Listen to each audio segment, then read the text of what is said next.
Eu acho interessante esse momento que nós estamos vivendo, dá uma oportunidade para nós de presenciar várias coisas extraordinárias. Nós sabemos que a igreja primitiva, ela desenvolveu todo o primeiro século, segundo século, reunindo em casas. Então, nós estamos vendo o que a gente está vendo aqui hoje, os irmãos sentados aí no sofá da sua casa, numa cadeira, eu vendo a sua sala, teve alguns aí que dava para ver espaço da cozinha. A gente está percebendo que isso é de ser igreja. A igreja, o lugar da igreja é em casa. A igreja não é uma reunião, não é um templo. E essa tem sido uma experiência muito interessante. Eu estou muito feliz em poder estar aqui com vocês. Quero agradecer, pastor Marcelo, a Kelly, seus filhos.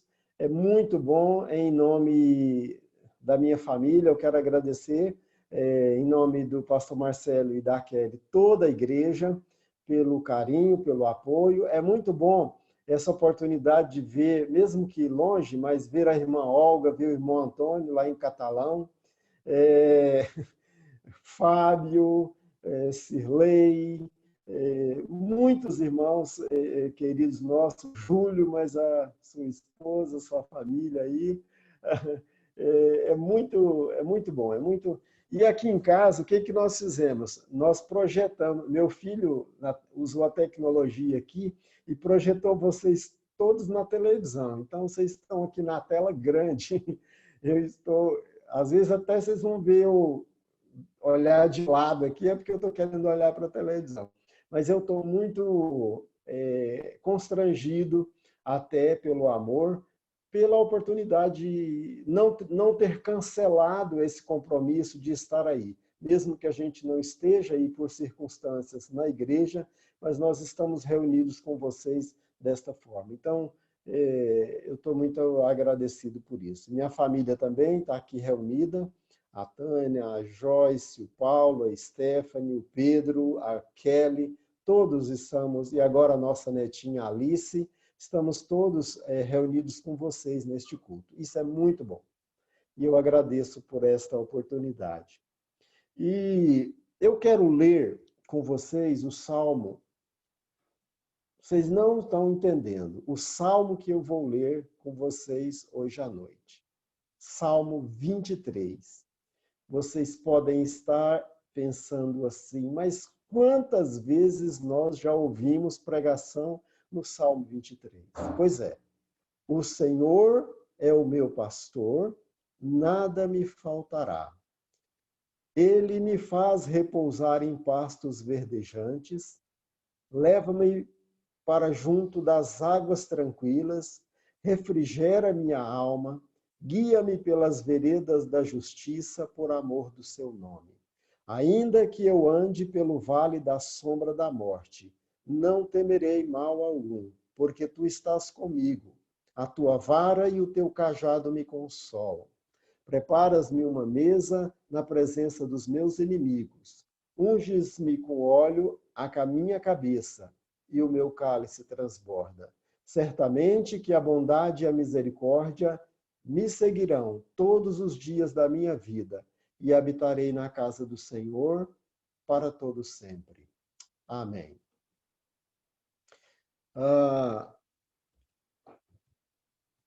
O Salmo 23, como nós acabamos de falar, daqui a pouco vocês vão entender por que que eu estou fazendo referência, por que eu fiz a leitura do Salmo 23 no início desta palavra. E eu quero iniciar falando sobre o nosso tema, que é exercer a vocação, chamados para a vocação em tempos tão... exercer a nossa vocação em tempos tão difíceis. E eu quero começar a primeira reflexão falando sobre exercer a vocação ou exercer a paternidade. Na verdade, amados irmãos, nós fomos chamados para exercer o chamado de filhos. A verdadeira e a primeira vocação é a vocação para ser filhos. E neste ponto, eu quero ressaltar três coisas principais. A primeira é a paternidade. Na verdade, a paternidade, num momento como esse que nós estamos vivendo, deste grande desafio, a nossa paternidade está sendo colocada em prova, porque nós estamos vivendo debaixo de muita pressão. O mundo está vivendo um momento de muita pressão. E quando nós estamos passando por momentos de pressão, nós temos a tendência de reagir de alguma maneira que parece que foge o nosso controle. E é nesse momento que nós temos que exercer a nossa vocação. E a primeira e a principal vocação é que nós fomos chamados para ser filhos. E se nós não soubermos ser filhos, como funciona ser filho, nós vamos ter muita dificuldade de passar pela pressão e de não sofrer as consequências que ela nos traz. Falando sobre isso, existem três pontos principais que eu quero ressaltar sobre paternidade. A primeira é a paternidade precária. O que é paternidade precária? É aquele que sabe que é filho, mas ele não se sente como filho. Então, a maioria absoluta das pessoas, dos nossos irmãos, ou daqueles que frequentam templos, como seja, a maioria, ele sabe que é filho, porque ele já leu na palavra, porque ele já ouviu uma pregação, mas a questão é, você vive como filho, você se sente como filho. Então, essa nós chamamos de paternidade precária. A segunda paternidade é a paternidade funcional. A paternidade funcional é aquela pessoa que sabe que é filho porque ele tem uma conexão com Deus. Ele sabe que ele é porque ele tem o DNA de Deus, tem o DNA espiritual. De alguma maneira, ele está em contato com Deus. É uma paternidade que funciona para ele pedir oração. É uma paternidade que funciona para algumas áreas ou para todas as áreas da sua vida. E a terceira paternidade é a paternidade saudável. O que é paternidade saudável? Então, a paternidade precária é aquele que sabe que é filho, mas não vive como filho. A paternidade funcional é aquele que sabe que é filho, mas ele só aproveita, ele só acessa as benfeitorias da paternidade. E a paternidade saudável é aquele que sabe que é filho e tem intimidade com o pai, que vive na presença e que vive na comunhão com o pai. Então, quando nós somos chamados para esta vocação de ser filhos, num momento como este, nós temos que refletir sobre a nossa paternidade. Será que a sua paternidade é precária? Será que a sua paternidade é só funcional? Ou será que a sua paternidade é saudável? E aí eu volto no Salmo 23, quando nós lemos, no vale da sombra da morte. Existem muitos vales. Existem vales individuais. Por exemplo, o vale que Jó passou foi um vale individual. Mas existem vales coletivos, quando uma nação inteira compartilha do vale, como a nação de Israel, quando ficou cativa no Egito e na Babilônia. Agora, nós não estamos num vale coletivo só de uma nação, ou só num vale individual. Nós estamos vivendo um vale mundial, internacional. todas as nações estão passando pelo vale da sombra da morte. E Israel que o diga, e agora o mundo que o diga. E quando você não vai ao deserto, o deserto vem até você. E parece-me que é isso que nós estamos vivendo. Este homem autossuficiente, independente, de repente parou tudo.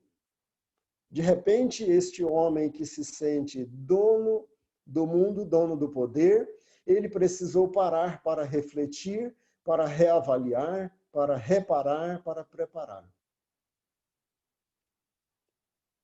Parece que o amor se esfriou de quase todos, porque não podemos nem abraçar, nem beijar.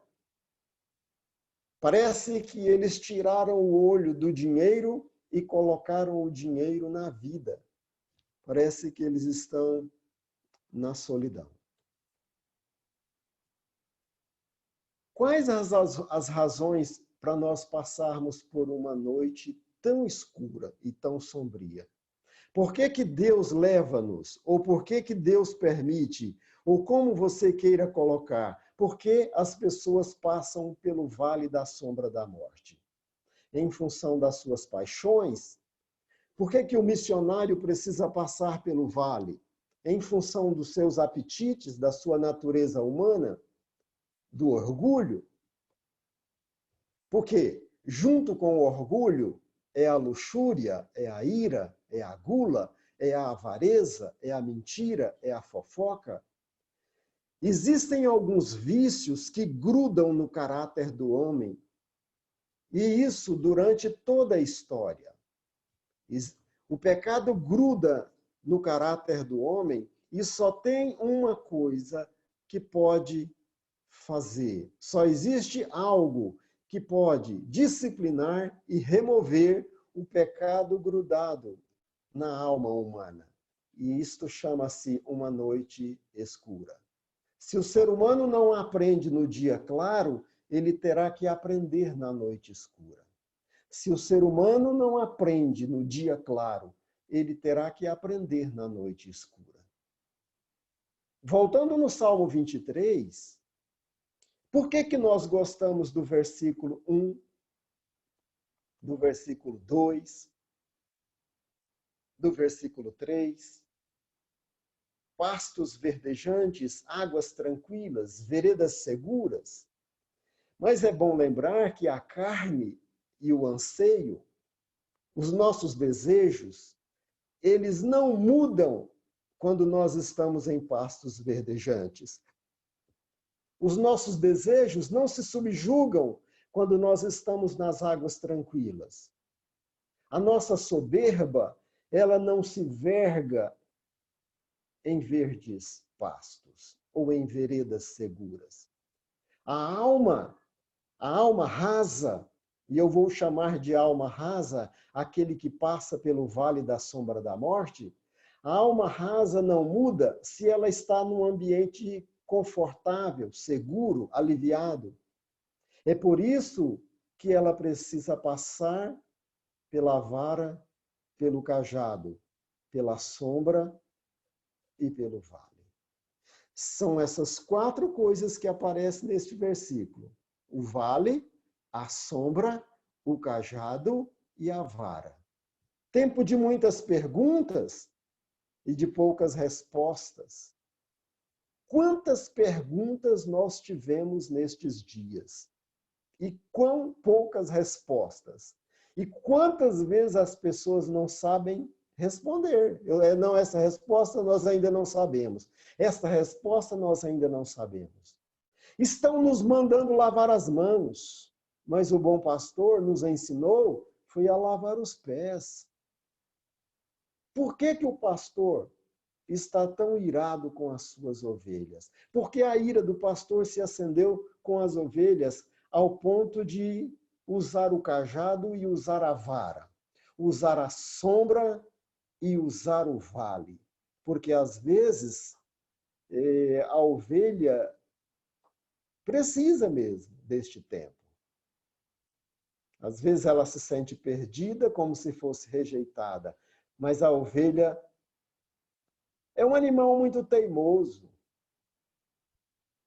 A ovelha se sente só, se sente machucada, é quando ela é tosquiada, podada. A poda, a tosquia dói mesmo. O Salmo 119 diz: antes de ser afligido, eu andava errado. O pastor fustiga a ovelha com vara para que ela abandone o erro. E é bom lembrarmos, meus irmãos, que Jesus, ele não é o pastor, não é só destas ovelhas que estão no aprisco. Muitas vezes nós estamos pensando que Jesus é o Senhor só nosso da igreja. Não. Jesus é o rei e o pastor do mundo inteiro. Ele deixa as 99 no aprisco e ele vai atrás da que está lá fora. E ele usa a vara e o cajado para buscá-la. Salmo 119, 71 fala assim: foi bom passar eu pela aflição, porque eu aprendi uma lição. Então vamos refletir, vamos aprender. A aflição é a academia da alma. A alma aprende pelo sofrimento, pela dor. É o grito que ecoa.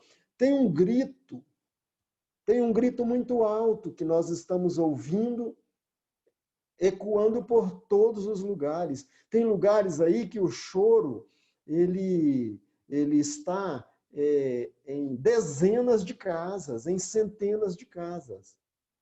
Mas é bom lembrar também que as feridas de Jesus deixou um grande exemplo para nós, para que pudéssemos seguir. O exemplo de Jesus de lavar os pés. Começa com o exercício, é muito interessante isso que eu vou falar aqui. É o exercício de descascar cebolas. É como se nós vamos tirando as camadas do coração. Esse processo de descascar cebola. E ninguém que descasca cebola consegue fazer sem se sentir incomodado e as lágrimas descerem, mesmo que teimosas, até chegar nas camadas mais profundas. É aí que a pessoa começa, é aí que a pessoa aprende a colocar nome na sua dor, a saber por que está doendo. Quando a pessoa coloca luz, ela consegue ver com a luz real. Mas a luz real só brilha quando tudo está escuro. Nós só estamos vendo algumas coisas com mais nitidez nesses dias porque a luz apagou, porque nós estamos passando pelo vale sombrio, pelo vale da sombra da morte. E aí tem uma luz muito forte sendo acesa no mundo inteiro. Quem quiser ver a luz, olhe para a luz. Quem quiser ver a luz, olhe para o céu. E aproveita, porque está escuro e esta luz está brilhando. E eu passo, então, a desembaraçar. Eu passo, então, a descascar cebolas. E aí começam a aparecer os meus medos, as minhas raivas. Uma coisa muito interessante no Salmo é porque diz assim: ainda que eu ande pelo vale da sombra da morte, não terei medo. O momento em que nós estamos vivendo, uma das coisas que nós mais ouvimos falar é de medo. Medo de pegar o vírus, medo de acontecer alguma coisa, medo de ficar doente, medo disso, medo daquilo, medo, medo, medo. Mas aquele que tem este pastor como senhor da sua vida, e essa é a diferença, aqueles que têm este pastor, ele sabe, eu não terei medo. Por quê? Porque tu estás comigo. Eu não terei medo, porque tu estás comigo. O que significa pastos verdejantes? É prazer, é satisfação, é contentamento, é alegria. Mas a alma, ela não é treinada quando está passando por prazer, satisfação, contentamento e alegria. A alma é treinada quando ela passa por amargura e por frustração. O que são águas tranquilas? É tranquilidade, água tranquila, é paz, é sossego. Mas a alma, ela não é treinada quando tudo está bem, quando nós não estamos passando por angústia e dificuldade. A alma só é treinada em momentos de aflição, quando ela passa pela aprovação. O que são veredas tranquilas? É a afeição, é a proteção da alma. Se sentir protegido, se sentir seguro, ninguém é treinado. A alma só é treinada quando ela passa pela angústia e pelas injustiças. O que muda o mau hábito é a aflição. Uma coisa muito interessante no versículo do Vale da Sombra da Morte, se você observar, é que o pastor, ele leva a ovelha para os pastos verdejantes, leva para as águas tranquilas e leva para as veredas seguras. Quem vai para o vale da sombra da morte é a própria ovelha. Diz aqui, ainda que eu ande. Os desvios são pelas suas próprias patas.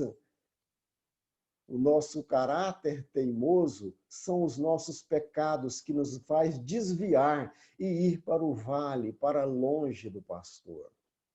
Porque na presença do pastor eu sou treinado. Mas se eu se eu me desvio para o vale, para longe do pastor, eu também sou treinado. Então, como enfrentar esta noite? Como enfrentar esse tempo? É no momento de dor que nós conhecemos mais a Deus. O ser humano, ele se aproxima de Deus é por meio da dor. Isso já é comprovado. É quando brotam as emoções mais confusas. Eu tenho observado nos vídeos e nas coisas que nós temos presenciado na internet nesses dias, as 4 emoções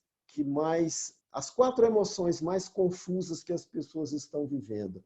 A primeira é insegurança, a segunda é tristeza, a terceira é ansiedade e a quarta é frustração.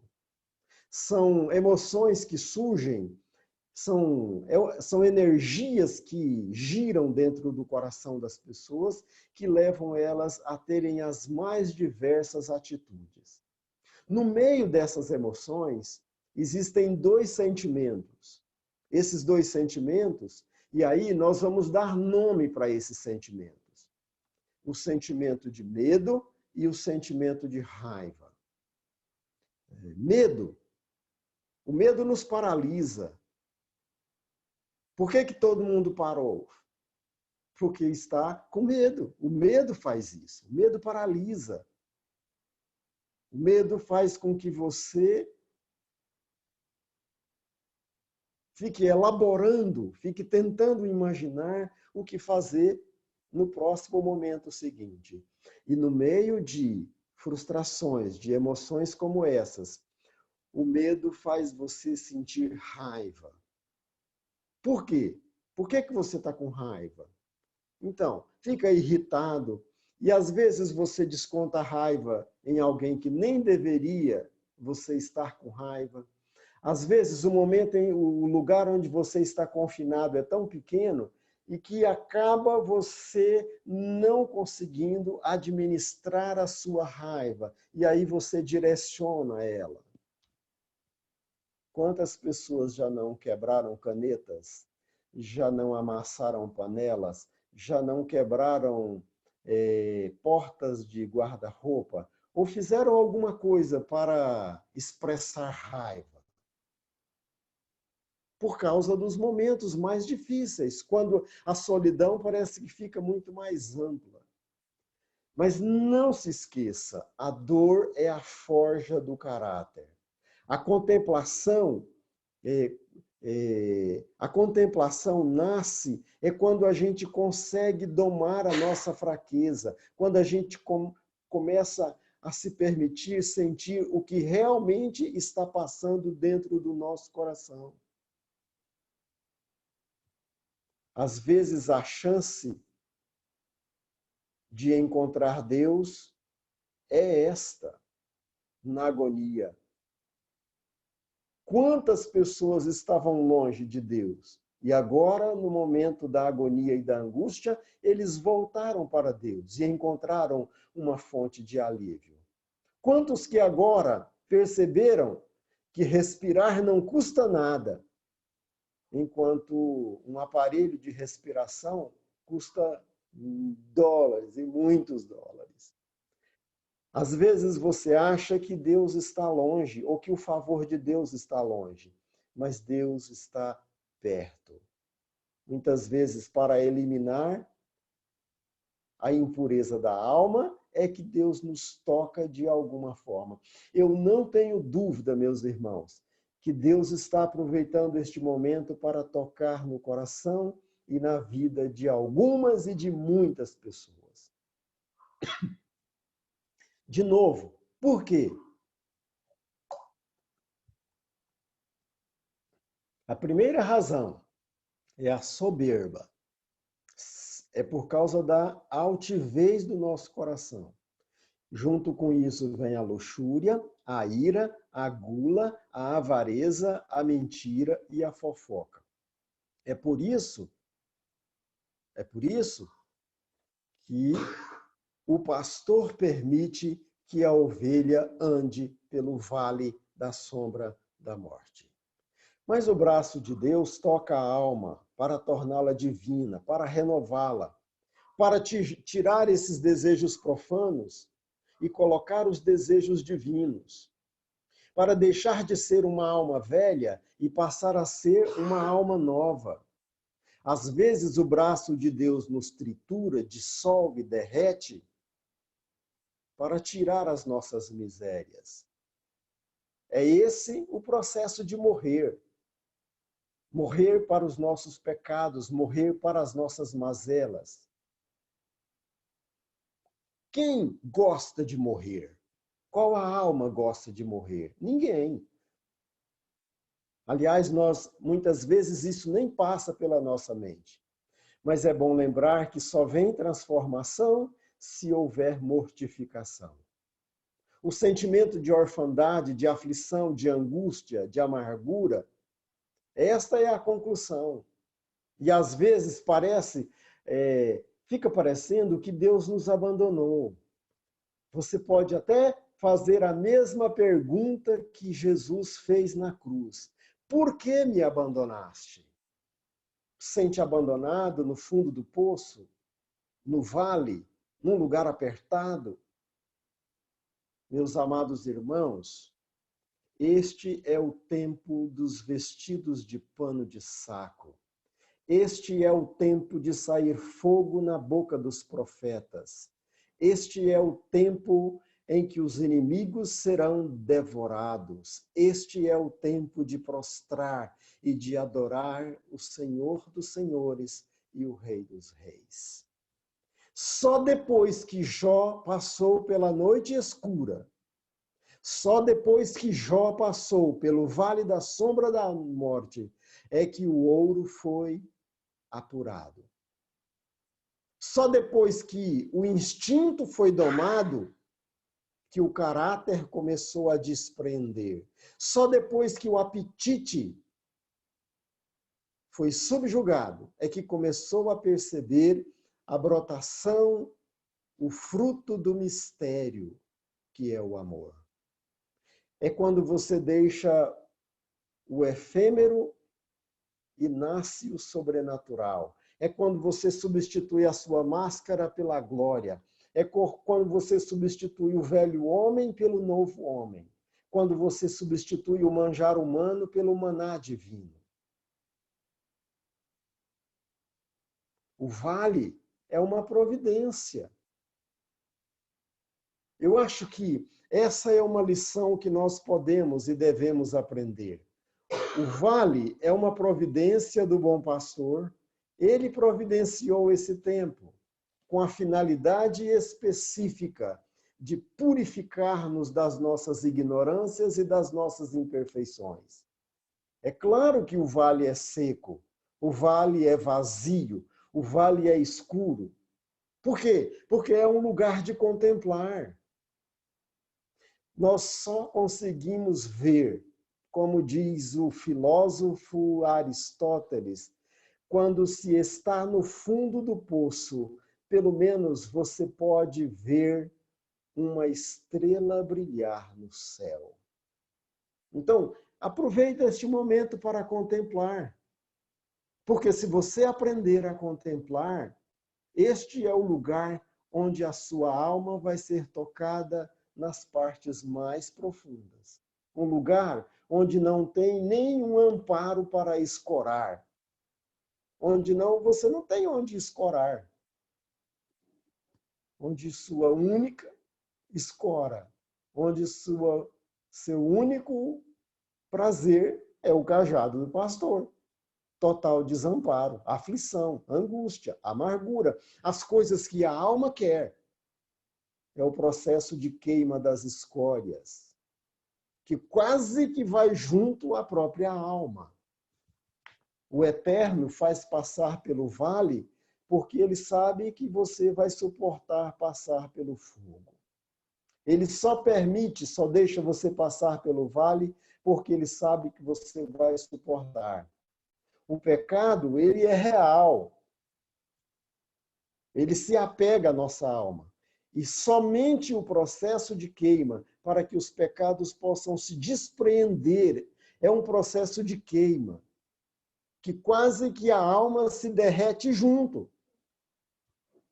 O nosso instinto, o nosso anseio, as nossas imperfeições, os nossos maus hábitos, eles colam como se fosse uma segunda alma. E aí, como? Qual é o propósito? O propósito de treinar a alma é este propósito, de nos guiar, de nos consolar, de interceder por nós, de consolar, de nos acompanhar. Muitas vezes nós nem sabemos, mas você está sendo acompanhado, você não está sozinho. Ainda que eu ande pelo vale da sombra da morte, eu sei que tu estás comigo. É aí que eu aprendo a verdadeira identidade de filho de Deus. É aí que eu reafirmo o meu valor. É aí que eu entro no processo de aprender a confiar, a depender, a descansar e a regozijar neste Deus, neste pastor que cuida. Eu acho muito interessante o que nós estamos vivendo nesses dias. Porque o vale profundo e vazio, pobre, seco, está colocado em nossa frente nesses dias. Mas, ao mesmo tempo, os bens também estão para testar os nossos desejos, os nossos instintos, os nossos anseios. O shopping continua lá? Continua. O dinheiro continua lá no banco? Continua. A saúde continua? Continua. Lógico que alguns estão doentes, mas a saúde também continua. O carro está parado aí na garagem? Está parado. O avião está no solo? Está. Então, mas o vale está vazio, o vale está pobre e o vale está seco. Porque todo mundo tem que ficar em casa. É o tempo de comer a grama até chegar na raiz, porque é só isso que nós temos. Ainda bem que é isso que nós temos, porque este, sabe qual é? O maná. Este é que é o exercício da imperfeição. Porque é nessa sensibilidade que nós somos purificados. Quando preciso colocar a minha alma para se expressar. Parece que o Getsemane não está longe. tem ouvido muito sobre pessoas transpirando, prostradas, orando. É tempo de nós bebermos o cálice da nova aliança.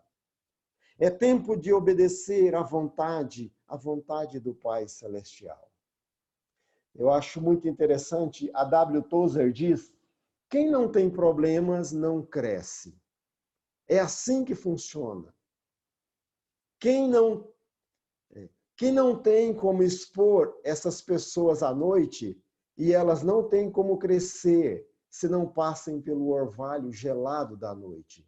Deus não tem como expor essas pessoas à noite, e elas não têm como crescer sem que passem pelo orvalho gelado da noite. Isso foi a W. Tozer que disse. Como aprender as lições que o pastor está querendo ensinar se nós resistimos à sua disciplina? O soberano, continua a W. Tozer, o soberano, Deus, usa até a escuridão para servir aos seus propósitos e dá ordens à noite sombria para disciplinar os seus filhos. É neste momento, meus amados irmãos, que a miséria humana realça a excelência divina. É no meio da escassez e do desapego que a alma é lustrada. Mas você nem me perguntou. Por que você não tem uma resposta? Só vai aprender o temor de Deus quem estiver no monte, quem estiver no alto. Só se conhece a si mesmo aquele que conhece a Deus no deserto. E quando você não vai ao deserto para conhecer a Deus, o deserto vem até você para você conhecê-lo. Este é um momento profético. Não precisa ninguém falar das profecias que Jesus ensinou, das coisas que aconteceriam neste tempo. Só se conhece a si mesmo aquele que conhece a Deus no deserto. E se você não vai ao deserto para conhecer a Deus, Deus traz o deserto até você para que você o conheça. Ainda que seja no meio da dor, Deus não desperdiça nenhuma dor. Ele aproveita a dor para que nós possamos ouvir a sua voz. C.S. Lewis sabe muito bem o que é isso, porque ele passou pelo vale da dor, pelo vale da sombra da morte. Sabe o que C.S. Lewis disse? Ele disse que a dor é o megafone de Deus para acordar o mundo surdo. Então, parece-me que o ser humano precisa ouvir a voz da dor para entender que Deus existe, para entender que Deus é Deus.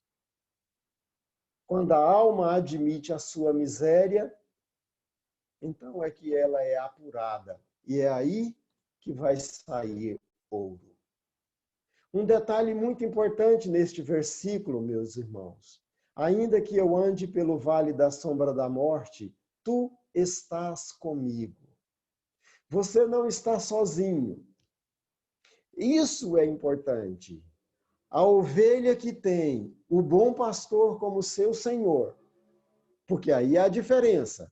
Existem as ovelhas que têm o pastor como rei. Ele é o rei de toda a terra. Então, todas as ovelhas são servas deste rei, que é o rei Jesus. Mas para nós, ele não é o rei, não é somente rei. Para nós, ele é o Senhor. As ovelhas que têm este pastor como seu senhor, pode dizer, o pastor, ainda que eu ande pelo vale da sombra da morte, eu sei que tu estás comigo. Porque quando Jesus ressuscitou, ele disse assim, estarei convosco todos os dias, até a consumação dos séculos. Então aproveita este tempo. Porque o bom pastor está comigo. Eu vou aproveitar este tempo para aprender a confiar, porque eu sei que Ele está aqui na minha casa, Ele está aí na sua casa. Aprender a depender dEle e a saber que Ele vai providenciar, já providenciou tudo o que eu preciso. E arrisque a descansar nele. Aprenda a regozijar nele. Então, aprende a confiar, aprende a depender, aprende a descansar e aprende a regozijar. Durante a tempestade naquele barco, o bom pastor naquele barco era o pescador. Não, pescador era Pedro, Tiago, João, os discípulos que eram os pescadores. Jesus era o carpinteiro. Durante a tempestade no barco, os pescadores estavam desesperados e o carpinteiro estava dormindo. Então, os pescadores que sabiam lidar com o mar, o carpinteiro, ele era carpinteiro. Mas você percebe que ele era o Senhor de toda a terra e ele estava sabendo o que estava fazendo, mesmo no meio da tempestade. Então você pode confiar nele, porque você não está sozinho. Nós não estamos sozinhos. Ainda que eu ande pelo vale da sombra da morte, tu estás comigo. O que é paternidade precária?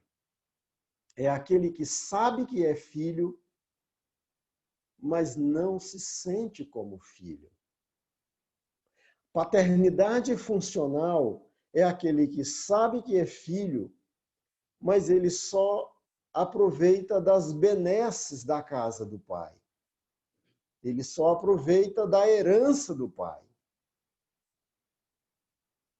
E a paternidade saudável é quando o filho tem intimidade com o pai.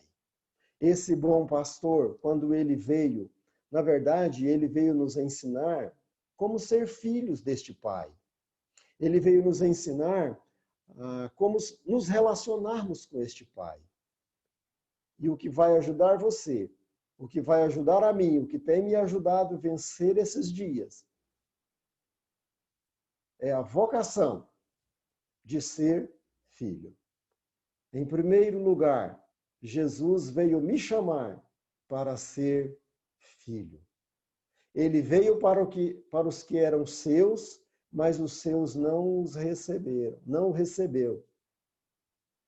Mas todos quantos o receberam, deu-lhes o poder de serem feitos filhos de Deus, a saber, os que creem no seu nome. Essa é a primeira e principal vocação. Ele veio nos chamar para sermos filhos. Então, não viva uma paternidade precária, sabendo que você é filho, mas não vivendo como filho. Não viva só uma paternidade funcional. Sabe que é filho, mas você só aproveita da herança do pai, como o maná todo dia que o pai dá. Aproveite e vive a paternidade saudável. Que você aprenda a ter intimidade com este pai.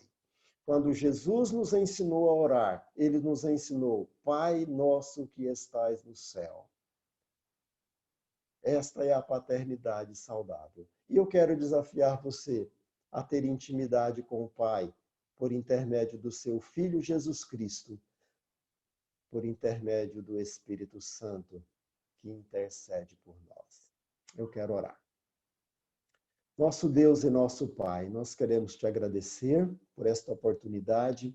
Eu quero orar por cada um dos meus irmãos nesta hora, aqueles que muitas vezes ainda não experimentaram a paternidade saudável, que não chamam ainda Deus de Pai porque eles não têm intimidade com eles não sabem o que é ter um Deus como Pai. Eu quero pedir agora, Senhor, que eles possam aprender a vocação da paternidade saudável, a vocação para a qual o Senhor Jesus veio nos chamar. Todos quantos o receberam, deu-lhes o poder de serem filhos. Ajude-nos, ensina-nos a chamá-lo como Pai. Abba, Pai, e assim vivermos estes dias na confiança de que o Senhor não nos abandona, de que o Senhor está conosco e que o Senhor provê tudo aquilo que nós precisamos. Em nome de Jesus, muito obrigado. Amém. Amém. Muito obrigado, meu irmão. Deus abençoe. Obrigado ao senhor, pastor. Deus abençoe o senhor também. Irmão.